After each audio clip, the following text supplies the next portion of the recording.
Hello students, मैं BP Singh आज आपको एवरेज यानी औसत का नेक्स्ट लेक्चर लेके आया हूं। और इस लेक्चर में आज मैं वो क्वेश्चन बताऊंगा कि आप अगर ट्रेडिशनल रूप से करेंगे तो वो क्वेश्चन लगभग 5 मिनट लेगा। अगर आपको उसी क्वेश्चन की शॉर्ट ट्रिक पता हो तो वो क्वेश्चन मात्र 10 से 15 सेकंड लेगा। तो चलिए क्वेश्चन नंबर 1 देखते हैं। 4 क्रमागत सम संख्याओं का औसत 15 है, लेकिन यहां तो गड़बड़ हो रही है। औसत कह रहा है वैसे तो, लेकिन यहां ऑड नंबर है। तदनुसार उनमें दूसरे नंबर की सबसे बड़ी संख्या कितनी होगी? दूसरे नंबर की। अगर वर्किंग रूल से इस क्वेश्चन को किया जाए तो काफी समय लगेगा। सम संख्या क्रमागत कितनी दे रखी है? 4, और औसत क्या है? 15। तो आपको यह मालूम होना चाहिए जो औसत होता है वो मध्य में होता है, 4 क्रमागत संख्याओं के मध्य में। लेकिन 4 क्रमागत संख्या कैसी है? इवन है। और औसत क्या है? 15 है। तो इसे मैं कैसे लिखूंगा? 15, इसके बाद 16 और 18, यहां 14 और 12। तो 1 2 3 4, ये 4 क्रमागत संख्या है जिनका औसत क्या है? 15 है, मध्य में होता है। बस, टाइम तो नहीं लगा। क्या कह रहा है? दूसरे नंबर की सबसे बड़ी संख्या कितनी होगी? तो पहले तो सबसे बड़ी संख्या पहले नंबर की 18 है और दूसरे नंबर की 16 है। क्लियर, समझ में आ गया? तो इसका मतलब D is the right answer. Solve करने की जरूरत तो नहीं पड़ी। अब वो कह देता दूसरे नंबर की सबसे बड़ी की जगह पे छोटी संख्या क्या होगी? दूसरे नंबर की सबसे छोटी ये है और दूसरे नंबर पर छोटी ये आ रही है। अगर यहां बड़ी की जगह पे छोटी लिख देता तो B is the right answer. Clear? अब वो एक नई बात पूछ लेता, सबसे बड़ी तथा सबसे छोटी संख्या का सम क्या होगा? इसी में तो काफी क्वेश्चन बन जाएंगे। तो सबसे छोटी ये रही, सबसे बड़ी ये रही, इन दोनों का सम 12 प्लस 18 कितना होगा? 13। सम की जगह पे वो कह देता है उन दोनों का डिफरेंस क्या होगा? तो बड़े में से छोटा माइनस करते हैं, 18 माइनस 12 6। फिर वो कह देता सबसे बड़ी तथा सबसे छोटी संख्या का औसत क्या होता? औसत, एवरेज। तो इसका मतलब 12 प्लस 18 अपॉन 2, 30 अपॉन 2, 15। अब आप सोचिए, सिर्फ एक क्वेश्चन से मैंने आपको 4 क्वेश्चन सेट कर दिए। बस एवरेज कोई बड़ा टॉपिक नहीं है, क्वेश्चन में से क्वेश्चन निकल के आता है। आपको बस क्वेश्चन समझना है, रटना नहीं है। चलिए तो क्वेश्चन नंबर 2 देखते हैं। यदि आपको कोई टॉपिक सर्च करना हो, जैसे एवरेज सर्च करना हो, तो आप लिखेंगे एवरेज, फिर उसके बाद चैनल का नाम जोड़ देंगे तो सारी वीडियो पूरी प्लेलिस्ट ऊपर निकल के आ जाती है। जैसे आप लिखेंगे एवरेज फिर entrance exam by BP sir, बस चैनल का नाम जोड़ देंगे, जो टॉपिक आपको चाहिए वो टॉपिक सबसे ऊपर आ जाएगा। तो क्वेश्चन 2 में क्या कह रहा है? यदि 6 क्रमिक सम संख्याओं का औसत 25 है तो उसमें सबसे बड़ी तथा सबसे छोटी संख्याओं का अंतर कितना होगा? देखो, ये मैंने बता दिया है। और फिर अब मैं इसमें 2 क्वेश्चन बताऊंगा आपको। अंतर, और अंतर की जगह पे योगफल होता तो और गुणनफल होता तो। इसी क्वेश्चन में मैं 3-3 क्वेश्चन दूंगा। बस सबसे पहले समझना है कि हम लिखते कैसे हैं, क्योंकि ट्रेडिशनल रूप से लिखेंगे तो बहुत टाइम लगेगा। तो हमें यह देखना कि लिखते कैसे हैं। सम कितना है? औसत है 25 और सम संख्या है 6। तो 25 से 3 आगे लिख दो और 3 पीछे लिख दो। कैसे? 25, 26, 28 और 30, ये सम संख्या है। यहां 24, 22 और 20। मुश्किल से 2 सेकंड लगी होंगी। क्या पूछ रहा है? सबसे बड़ी ये रही, सबसे छोटी संख्याओं का अंतर, ये सबसे छोटी, इसका मतलब 30 माइनस 20, 10। अंतर कितना होगा? 10। ए इज द राइट आंसर। अब वो कह देता अंतर की जगह पर योगफल दोनों का, तो 20 और 10 30 प्लस 20, तो कितना होगा? 50। ये 50 आ गया। वो कह देता गुणनफल, तो 20 मल्टीप्लाई 30। तो इसी क्वेश्चन से 3-3 क्वेश्चन हो रहे हैं और मात्र 10 सेकंड हो रहे हैं, ज्यादा नहीं हो रहे। ठीक है, चलिए तो क्वेश्चन नंबर 3 देखते हैं, थोड़ा सा अलग हटकर है। उन प्रथम 6 विषम संख्याओं का औसत कितना होगा जिनमें प्रत्येक 7 द्वारा विभाज्य हो। कहने का मतलब 7 की डिवाइड हो रही हो, 7 की टेबल समझ लीजिए, लेकिन वो ऑड हो। वो कौन कौन सी होंगी पहले वो लिख लेते हैं चुटकियों में। तो 7 21, 7 चौक 28, 7 पन्ना 35, 7 छिंग 42, 7 सत्ते 49, 7 निम्मा 63 और 7 ढाई 70 और 77। 1 2 3 4 5 6 ये ऐसी संख्या है विषम जो 7 से विभाजित है और क्रम से है, एक छोड़ के। देखो 14 नहीं है, 21 है, 28 नहीं है, 35 है, 42 नहीं है, 49 है, 56 नहीं है, 63 है, 70 नहीं है, 170 है। अब ऐसी संख्या को या तो इन सबको जोड़कर 6 की डिवाइड कर दो, वो आंसर। तो उसमें तो टाइम लगेगा। मैंने एक फॉर्मूला और बताया था आपको, क्या, A B C dot dot N तक। तो औसत निकालने का तरीका a प्लस एन अपॉन 2, क्योंकि यहां कह रहा है केवल 6, तो 77 लास्ट है और a कितना है 7। तो औसत निकालिए इसका 7 प्लस 77 अपॉन 2, 7 और 7 14 बटे 2 अर्थात 42। इसका मतलब B is the right answer. तो क्लियर समझ में आ रहे हैं। अगर आप कंपटीशन कर रहे हैं और कहीं से बीएससी या बीसीए बीटेक क्लासेस कर रहे हैं तो आपके लिए मेरा दूसरा चैनल बहुत ही यूजफुल है। उस पर मैंने मैथमेटिक्स की total video playlist wise playlist डाल रखी है, लगभग 700 वीडियो उस पर डाल रखी हैं। बस आपको एक बार सर्च करने की देर है, बीएससी का पूरा मैथ कंप्लीट हो जाएगा। और मेरे सेकंड चैनल का नाम है बीएससी मैथ्स अलीगढ़। प्लीज एक बार सर्च तो करिए। तो क्वेश्चन नंबर 4 देखिए, यदि ए बी सी डी ई 5 क्रमिक संख्या हो तो उनका औसत कितना होगा। ये ऑप्शन दिख रहा है आपको। हम विषम संख्या अगर लेते हैं 5 तो उनका औसत क्या होगा पहले वो देखते हैं। 1 plus 3 plus 5 plus 7 plus 9 upon 1 2 3 4 5, तो ये हो गया 25 अपॉन 5 अर्थात 5। ये मैंने निकाल दिया है, लेकिन मैंने आपको ये भी बात बताई थी कि विषम संख्या जितनी होती हैं उतना ही औसत होता है।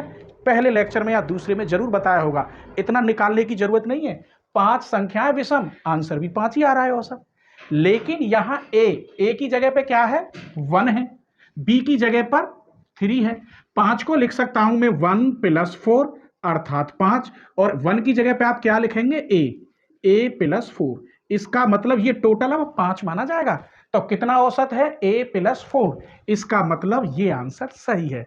यही क्वेश्चन आप अगर करते 5 की जगह पे 7 कर लेते, क्या कर लेते 7 कर लेते, तो यहां 7 आ जाता तो आंसर a प्लस 6 हो जाता। क्या हो जाता a प्लस 6। सपोज करो वो a नहीं देता, वो तो b देता। क्या देता b की जगह पे कितना है यहाँ 3 है, 3 है। तो 6 को आप लिखते 7 हो जाता, तो 7 को लिखते 3 प्लस 4, भाई 7 हो जाता। अगर 7 क्रमिक संख्या होती 7 और आंसर में यहाँ b होता, यहाँ b होता और ये होते ऐसे, तो फिर कैसे चेक करते। तो b की जगह पे कितना है यहाँ 3 है, तो ये हो जाता b प्लस 4। 4 3 7 7 के लिए। तो समझ में आ गया ना क्लियर। तो चलिए क्वेश्चन नंबर 5 देखते हैं। अगर वीडियो पसंद आ रही हो तो प्लीज़ वीडियो को लाइक कर दीजिए, बाद में आप भूल जाते हैं, और चैनल को सब्सक्राइब कर लीजिए अगर सब्सक्राइब ना किया हो, क्योंकि नेक्स्ट वीडियो का नोटिफिकेशन तभी मिलेगा आपको कि जब चैनल को आपने सब्सक्राइब कर लिया हो। और सब्सक्राइब करने से कोई फर्क नहीं पड़ता, ठीक है। और हाँ, अपने फ्रेंडों को जरूर शेयर करना। जैसे आप मुझसे जुड़े हुए हैं, मैं चाहता हूँ कि आपके फ्रेंड भी मुझसे जुड़ें। आपने अपने फ्रेंड को अगर एक बार भी शेयर कर दिया तो इतना ही सपोर्ट आपका हमारे लिए बहुत है, ठीक है। चलिए, तो क्वेश्चन नंबर 5 ये कह रहा है ए बी सी डी 4 क्रमागत विषम पूर्ण संख्याओं का औसत 42 है, तो बी एवं डी का गुणनफल क्या होगा। बस थोड़ा सा चक्कर में डाल दिया, ये मैंने सारे क्वेश्चन बताए आपको।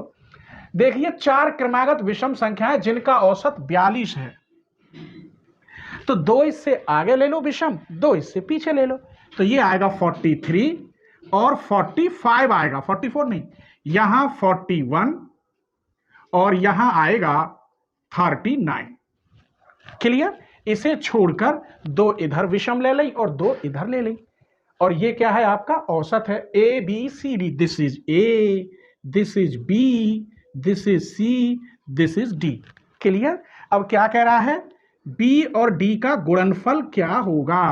41 मल्टीप्लाई 45, तो 1845 होगा। इनकी आप गुणा तो कर ही लेंगे, तो इसका मतलब सी इज द राइट आंसर। वो ऐसे न कह के ये कह देता ए गुणा सी, ए गुणा सी क्या होगा, तो आप ए गुणा सी निकाल लेते। वो कह देता सी मल्टीप्लाई डी, तो सी मल्टीप्लाई डी क्या होगा, आप ये निकाल लेते। तो वो तो एग्जामिनर कुछ भी। और हाँ, एक बात बताऊं, मैं जितने भी क्वेश्चन कराता हूं ये 1911 से लेकर 2011 से लेकर 2019 तक के क्वेश्चन हैं जो आए। एसएससी, सीजीएल, सीएचएसएल, इन सब में जो आए हैं मैं वो क्वेश्चन कराता हूं जो 2011 से शुरू हैं और 2019 तक का पेपर करा रहा हूं आपको, ठीक है। तो क्वेश्चन नंबर 6 देखिए, n संख्याओं का औसत a है। पहली संख्या में 2 जोड़ दिया जाए, दूसरी संख्या में 4 जोड़ दिया जाए, तीसरी संख्या में 8 जोड़ दिया जाए और इसी प्रकार आगे की संख्याओं को बनाया जाए तो नई संख्याओं का औसत क्या होगा। जितनी देर मुझे इसे पढ़ने में लगी है उतनी देर सॉल्व करने में लगेगी। थोड़ा बड़ा क्वेश्चन है, कोशिश करेंगे कि क्वेश्चन जल्दी सॉल्व हो। सबसे पहले मैंने यहां बता रहा हूं, आपको बताया था औसत कुल संख्याओं का योग बटे कुल संख्या। तो कुल संख्या अगर पूछे तो n इंटू ए। तो यहां क्या दे रखा है, n संख्याओं का औसत a है, तो योगफल s बराबर इतने का आंसर हो गया n a प्लस। अब आगे देखो, पहली संख्या में 2 जोड़ रहा है, दूसरी में 4 जोड़ रहा है, फिर 8 जोड़ रहा है, फिर 16 लिखा नहीं है, इसका दूना, इसका दूना, तो इसका दूना ये आना चाहिए। इन सभी संख्याओं का औसत पूछ रहा है। क्लियर। सबसे पहले इससे ये n कट गया, यहां a बचा 1/n, 2 + 4 + 8 + 16। कहीं तक कह रहा है ये सीरीज गुणोत्तर माध्य बन रही है जीपी, और जीपी में n टर्म के लिए, n टर्म तक है, अनंत तक नहीं दिया, जोड़ दिया जाए n टर्म तक, तब क्या होगा a + 1/n। आइए मैं यहां फॉर्मूला लिख रहा हूं, a r⁻n - 1/r-1। r कैसे निकालें, a तो यहां फर्स्ट टर्म है, a = इसकी डिवाइड इसमें करो, इसकी डिवाइड इसमें करो, इसकी इसमें, सब में 2 आ रहा है, इसका मतलब r बराबर 2। फॉर्मूला n टर्म के लिए हो गया। तो a की जगह पे कितना है, 2n - 1/2 - 1, यही आंसर है। a + 1/n, 2 अंदर 2n - 1, ये 1 बचा, तो यही इसका आंसर सही है। ऑप्शन मैंने लिखे ना है, तो ये बस आंसर समझ में आना चाहिए, ठीक है। क्वेश्चन नंबर 7 देखिए, 6 लगातार प्राकृतिक संख्याओं का औसत k है। यदि अगली 2 प्राकृतिक संख्याएं और शामिल कर दी जाएं तो इन 8 संख्याओं का औसत k से कितना अधिक होगा।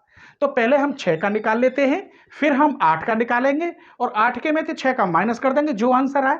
सिंपल है। तो 6 संख्या कह रहा है प्राकृतिक संख्या है, तो 1 + 2 3 4 5 6, 1 2 3 4 5 6, 11 और 4 15 और 5 20 और 1 21, 21/6, 7/2, ये k औसत कितना है, k के बराबर आया 7/2। फिर कह रहा है इनमें आगे की 2 संख्या और शामिल कर लो, तो 1 + 2 + 3 + 4 5 6, एक तो 7 कर लो और एक 8 कर लो, और यहां 8 है वो, तो इसका मतलब ये 15 इसमें अगर और जोड़ दें तो ये होगा 36/8, 9 चौक 36 और ये 2 बार ऐसे, 4 नीम 36, 4 दूनी 8। अब यहां कितना है, 9/2 और यहां है 7/2, ये 4.5 है, ये 3.5 है, तो कितना अधिक है, 1 अधिक है। तो अधिक कितना निकला, 9/2 - 7/2 अर्थात 2/2 = 1। इसका मतलब A is the right answer. तो कोई ज्यादा टाइम तो नहीं लग रहा है। क्वेश्चन नंबर 8 देखिए, 2 और 22 तक के बीच सभी विषम पूर्णांकों का औसत क्या होगा। ट्रेडिशनल रूप से निकालेंगे तो काफी टाइम लगेगा, सिर्फ आपको माइंड लगाना है। 22 तक कह रहा है और विषम 2 के बाद क्या आता है, 3, फिर 5, फिर 7, और कहां तक लेंगे, 21 तक। और औसत कैसे निकालते हैं, ये मैंने बताया था, A B C D N तक हो तो औसत निकालने का formula a plus n upon 2। तो यहां औसत निकालिए 3 प्लस 21 अपॉन 2, 24 अपॉन 2 अर्थात 12। D is the right answer. सिर्फ आपको दिमाग लगाना है और 5 सेकंड में आंसर आ जाता है। क्वेश्चन नंबर 9 देखिए। एक बात बताऊं, जितने क्वेश्चन में सबसे कम समय में कराता हूं, 9-10 क्वेश्चन और वीडियो में आप देखेंगे तो 1-1 घंटा ले लेते हैं 8-7 क्वेश्चन में, और मैं आपको ज्यादा से ज्यादा 15 मिनट या 20 मिनट, इससे ज्यादा नहीं लेता 10 क्वेश्चन सॉल्व करने में। समझ गए? क्योंकि मुझे आपको समझाना पड़ता है। आइए तो क्या क्या, 3 क्रमागत सम संख्याओं का योगफल इन तीनों संख्याओं के औसत से 28 अधिक है। इन तीनों संख्याओं में सबसे छोटी संख्या क्या होगी? तो इवन नंबर सम संख्या में सबसे छोटी 0 होती है। 0, फिर 2, फिर 4, फिर 6। तो वहां में हम x जोड़ के लेंगे तो सबसे छोटी संख्या क्या होगी? x, फिर होगी x प्लस 2, फिर होगी x प्लस 4, क्योंकि यहां 0 है। 0, 2, 4 सब में x। ये हो गया 3 क्रमागत सम संख्याओं का योगफल। इन तीनों संख्याओं के औसत, अब औसत निकालिए। x प्लस 2, x प्लस 4, 3 संख्या है तो 3 कितना अधिक है? 28। तो 28 यहां जोड़ दीजिए, बस x का मान निकाल लीजिए आंसर। तो यहां 1, 2, 3, 3x प्लस 6, यहां भी 3x प्लस 6 अपॉन 3 प्लस के 28। तो 3x प्लस 6, 3 कॉमन गया तो x प्लस 2, और प्लस के कितने हो गए? 28। चलिए, तो यहां से इधर गया x तो बचा 2x, और ये इधर गया 30 में से 6 गई तो 24। तो x बराबर 12। अगर यहां आप रखेंगे तो 12 होगा, यहां रखेंगे तो 14 होगा, यहां रखेंगे तो 16। इन सब में छोटी कौन सी है? आपको देख लीजिए, 12 है। इसका मतलब B is the right answer. ये छोटी की जगह पे कह देता सबसे बड़ी संख्या कौन सी है, तो 16 है। वो कह देता सबसे बड़ी तथा सबसे छोटी संख्या का अंतर क्या होगा, तो 12 में तो 16 गई तो 4 हो गए।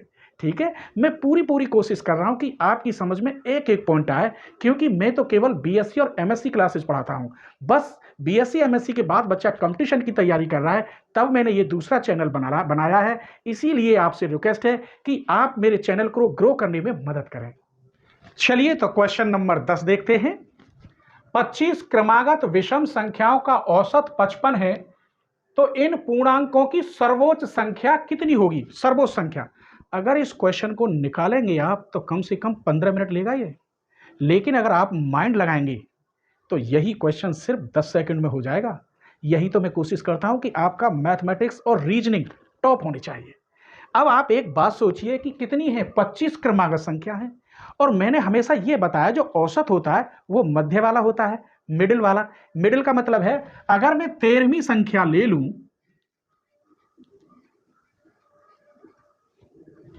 तो 12 तो इधर बचेंगी और 12 इधर बचेंगी, तो जो 13वीं संख्या होगी वो क्या कहलाएगी? औसत कहलाएगी।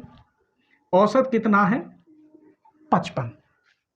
अब पूछ रहा है सर्वोच्च संख्या, जो इधर बची है इधर बची, यदि उनको इसमें जोड़ दिया जाए तो सर्वोच्च संख्या निकल आएगी। तो बची कितनी? इधर 12 बची और इधर भी 12 संख्या बची। इसका मतलब कितनी है? 24 और 1, ये 13वीं संख्या थी, तभी तो 25 हो गई। तो इन 24 को इसमें प्लस कर दें तो क्या पूछ रहा है? इन पूर्णांकों की सर्वोच्च संख्या। तो सर्वोच्च संख्या निकल आती है। तो ये माइंड लगाना है आपको। ऐसे निकालोगे ट्रेडिशनल रूप से तो बहुत टाइम लगेगा। तो इसमें कितना प्लस कर देंगे आप? 24, अर्थात कितना आंसर आएगा? 79। कौन सा सही है? सी इज द राइट आंसर। तो उम्मीद करता हूं आज की वीडियो आपको जरूर पसंद आएगी, और आज अपनी वीडियो को आज अपने फ्रेंडों के साथ जरूर शेयर करें।